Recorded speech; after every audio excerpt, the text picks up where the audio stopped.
There is a method when you're learning to read to see if you're old enough for a book.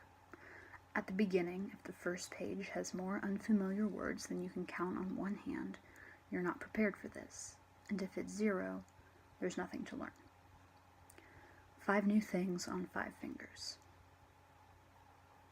How a man's mouth feels so close to your ear, his hand somewhere your mom can't see, the weight of him everywhere he is, warm breath, someone preparing to take a picture while he says, smile. A man should never tell you he made you, that he's always known you, that he's always loved and thought of you being real. You are realer than what he wants.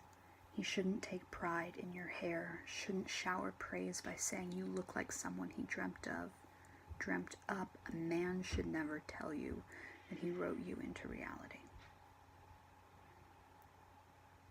It is suspicious when a man's escapist fantasy is absent of adult protection. These stories were either born of hurt or will birth it soon. It is no coincidence everything he writes is magic.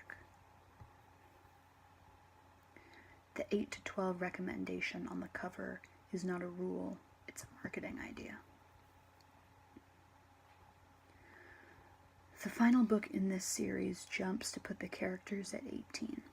And in another series he writes the children never grow up, always standing between adult and not, between yes and no. He stands between you and the rest of the line of kids clutching novels, waiting to meet the man who makes their world, because they, thankfully, don't have to know this whole world. He stands between you. He whispers, you know. He says, you remind me of one of my characters. He says, and I've always... 6th thing with no fingers to count on. He writes books about children your age, who he made and who he loves, who he tells you he loves.